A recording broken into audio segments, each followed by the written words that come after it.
Oswald calls. And she basically, this Marguerite Oswald was a weird lady. She said, will you have someone from the newspaper drive me down to Dallas Police Headquarters? She doesn't explain herself or anything. She just says to Schieffer, hey, will somebody come pick me up and drive me down to police headquarters? I would never make this up. Schieffer has no idea who she is, so he says, lady, we're not running a taxi service, and besides, the president's been shot. So she just calls, doesn't identify herself, and says, hey, could someone down there give me a ride down to Dallas Police Headquarters? And Schieffer kind of says, well, lady, we're not running a taxi service, and besides, the president's been shot. You know what her response is? Yeah, I heard that on the radio. My son's the one they arrested. Well, he quickly jotted down her address and took another reporter by the name of Bill Foster, and they picked her up and took her straight down to Dallas headquarters. Why would they do that? Because they got a story here, do they not? Holy smokes. So Marguerite Oswald calls, asks for a ride down to Dallas Police Headquarters, downtown Dallas. Schieffer says, lady, we're not running a taxi service, and besides, the president's been shot. She says, yeah, I heard that on the radio, and my son's the one they arrested. Well, as soon as he heard that, he got another reporter by the name of Bill Foster, and they went and got her and took her to the Dallas headquarters. Guess who else shows up about the same time Marguerite gets there? Robert Oswald, Lee Harvey Oswald's brother, shows up. Just about the same time that his mother shows up. Because what has he done? He's heard about the assassination and has heard that his brother is a prime suspect. So he shows up at police headquarters just about the same time as his mother. Now Marguerite is crazy, and Robert is a very sensible, good man. He's a good man, still lives today. He's a good man. And Marguerite takes Robert aside and tells him, be careful what you say because they bugged this room. This room's bugged. And I also want you to know that your brother Lee works for the CIA, and whatever he has done is because they told him to do it. And Robert just gets annoyed with her. I mean, he knows her, grown up with her. But she brings him in there and says, now, be careful what you say. You know you've got this room bug, and I just want you to know that your brother Lee's working for the CIA, so whatever he's done, they told him to do it. Robert just gets kind of annoyed with it. Okay? Well, at 7:40, a third lineup is scheduled. Guess who the witness might be here? The only one, if you remember back, and I'd be kind of impressed if you remember this because it's been a long time, the only guy that said he saw a rifle in the 6th floor window. You may remember who that was? That was Howard Brennan. Remember Howard Brennan? Well, he was the guy that stated that he saw a rifle being pulled back from the 6th floor window. Remember? He's the guy they got the description off of in the first place when they sent out the All Points Bulletin right after the assassination. So this will be the first witness to the Kennedy assassination. What were the other two witnesses to? Tippett's killing. So this is the first witness they're bringing in on the Kennedy assassination. Okay? Now they're going to try to get Brennan to pick out the man he saw on the 6th floor of the depository that made that third and final shot. When they bring in Oswald and the other men, Brennan states he's not sure which man is Oswald. And he says that for a kind of a specific reason. Put yourself in his position. Why might you not identify the guy? What if you picked the wrong one? Well, or what? What if you pick the right one? What's that? Oh, he's scared to death. Yeah, he's scared to death for his family. He states to police he's not sure which man is Oswald, and later they find out it's because he's afraid to identify Oswald because he thought there might be more than one shooter. He was afraid for the safety of his family. I mean, put yourself in that position. He doesn't, that's a tough go, you know what I mean? The other two are testifying the murder of a police officer, right? Or they're doing a lineup. This guy's doing a eyewitness account of an assassination of an American president. He doesn't know, like anybody else, how far this goes. He's scared to death to identify. So, that one was unsuccessful. So they still have a ton of stuff on Tippett, but not a lot on Kennedy, right? Okay, at 7:55 p.m., Fritz brings Oswald back to that room to interrogate him some more. He was interrogating him and doing a pretty good job until Hosty showed up, and now it's just been lineup after lineup, going and getting Marina and Ruth Payne. I mean, he hasn't really sat down with him again. So finally, at 7:55, they take Oswald back to Fritz's office, and Fritz is going to continue some more interrogation. What do you think Fritz might have asked Oswald at this time after taking into consideration where the police have been, what they've seen, what Marina's told them, etc.? What might Fritz say to him? Do you keep a rifle in Mrs. Payne's garage? And what was his response? No, I don't own a rifle. Well, there you got another conflict of truth, because Marina Oswald told him that he did. Okay? So they asked him if he kept a rifle in Mrs. Payne's garage, and he said, no, I don't own a rifle.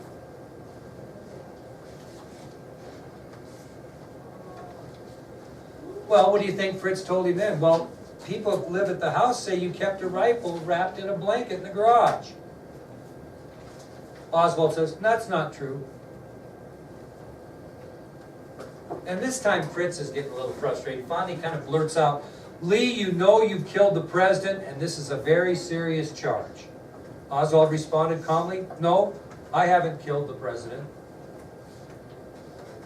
And when Fritz told Oswald that the president was dead, he said Oswald's response was cold. Oswald stated to Fritz, well, I'll forget about him and have a new president in a few days. That was his comment. So it was just kind of a weird interrogation, because Oswald was so unbelievably calm. Would you be real calm if you were accused of killing the president of the United States? I mean, just think about it. He's just unusually calm.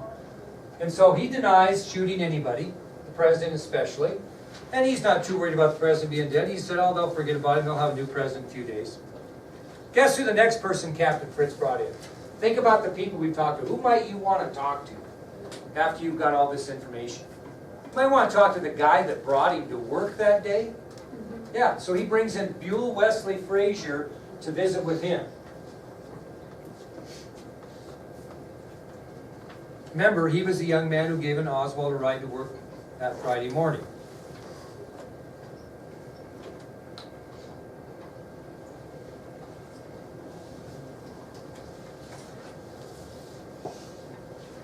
I'll kind of give his... Frazier was the young man who had given Oswald a ride to work the Friday morning of the assassination. As I mentioned, it was unusual because normally Oswald would ride home with Frazier on Friday nights. Oswald would then stay the weekend with his wife and daughters at the Payne residence, then ride back to work with Frazier on Monday morning. However, on Thursday, November 21st, Oswald asked Frazier for a ride to the Payne residence, and when Frazier questioned Oswald about the ride, since it was a Thursday rather than the usual weekend visit, he responded that he was getting some curtains. He was going to that Marina had made some curtains for his room on North Beckley, and he was going to get some curtain rods to hang them in the boarding house. This is another bit of a story that night. Now we're kind of going back to Thursday night. Mrs. Payne returned home from shopping that Thursday afternoon, and like I mentioned, was very surprised to see Lee and Marina sitting on the lawn playing with the children. And Marina felt very awkward and embarrassed that Lee had arrived unannounced and without permission. And that evening, Mrs. Payne went to the garage looking for paint to decorate some little wooden blocks for the kids to play with. She had made some blocks and she wanted to paint them.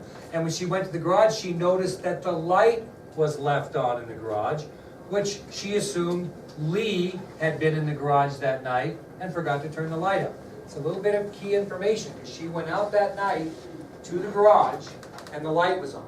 And the only person that really would have gone out there, Marina would have never gone out there, was Lee. And she assumed that he went out there for something and left the light on. So she basically turned the light off and really didn't get an opportunity to ask him about it the next morning or that night, because he was already in bed, and then he left for the depository before she got up. So she never did question him about the light being on. But it tells you that he probably was out there that night getting the rifle and forgot to turn the light on. According to Mrs. Payne, Oswald was very quiet that Thursday night before the assassination. He went to bed earlier than usual. Now, this is pretty important you understand this. Before Oswald left the Payne residence that Friday morning, he left 3 specific things of interest. How much money do you have on? $13.87. He left a majority of his money, $170 on the dresser. Okay? $170 in those days might have been $500 or $600 or $700, maybe more today. So he had a little bit of cash. He left most of his money on the dresser. 2, he left his wedding ring in a cup on the dresser. He never took his wedding ring off. But that morning, before he left, he took it off and put it in a cup on the dresser.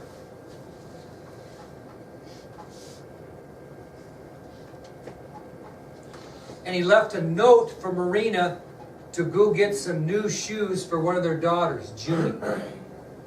So he left a note for his wife to get a new pair of shoes for their daughter, Junie. They had 2 daughters at the time. Now, you guys think about that. What does that tell you when a guy leaves a majority of his money and a wedding ring that he never, ever took off in a cup the morning before he left? What's it tell you, Mike? Not coming back, right? Not coming back. He wanted to leave $170 for his wife and kids to live on, is my guess. And he left his wedding ring there. Either he didn't want to be identified as married or he knew he wasn't coming back. Okay?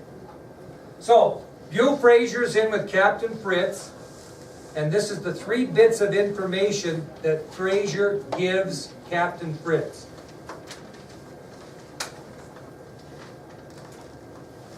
This is what he told Buell Fraser told Fritz. He said, number 1, on that morning of the 22nd, Oswald overslept.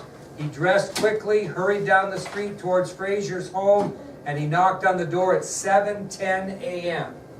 Okay? So Buell Fraser tells Captain Fritz that Oswald came down to him. Did I tell you not that usually Buell went to his house? Okay? Well, both of them were running a little late when you think about it. And Oswald ran down and knocked on the door at 7:10. That's the first bit of information. Okay, you can write down what you want on the second bit here, but this is what Fraser stated to Captain Fritz, the second bit of information. He said, quote, and when I came out to get into the car, I glanced over and saw a package in the back seat. I said, what's that? And he said, you remember, that's the curtain rods I was going to bring in. So basically he's told Fritz that he saw a package in the back of the car, asked Oswald what was in the package, and he stated it was those curtain rods that he was going to take back to his boarding house to hang the curtains. Now, how long did Lenny Mae Randall say the package was? You remember? About 2 feet. Here's how Buell Fraser described it. This is the third bit of information. According to Fraser, the package fit between the armpit of Oswald, he was probably littler than I am, armpit of Oswald and his cupped hand. So it was this long as he walked into the depository. This is what Fraser told Fritz, that the package Lee had fit underneath his armpit in his cupped hand as he carried it into the depository, which is about how long? 2 feet or so long. So the descriptions of the length of the package weren't much different, okay? Now, I'm going to let Buell Fraser tell you some of this, but this is an interesting story. During that interview with Buell Fraser, Captain Fritz really pressured Fraser, even handed him a document and asked him to sign it. And Fraser read the document and discovered it was a confession that he was an accomplice to this assassination, and he refused to sign it, saying he would never do anything like shoot the President of the United States. It was ridiculous, wouldn't sign it. And I'll let Buell tell you the story because it was not easy for him. He's 19 years old at this time. Most of you guys aren't 19 yet. So put yourself in that position. So during his interview with Buell Fraser, Captain Fritz handed Fraser a document and asked him to sign it. Fraser read the document and discovered it was a confession to being part of the assassination of President Kennedy. He refused to sign the document. He told Captain Fritz he would never do anything like that and that the document was ridiculous. And according to Buell Fraser, and I'll let him tell you, Captain Fritz took a swing at him, and Fraser blocked the attempt to hit him with his arm.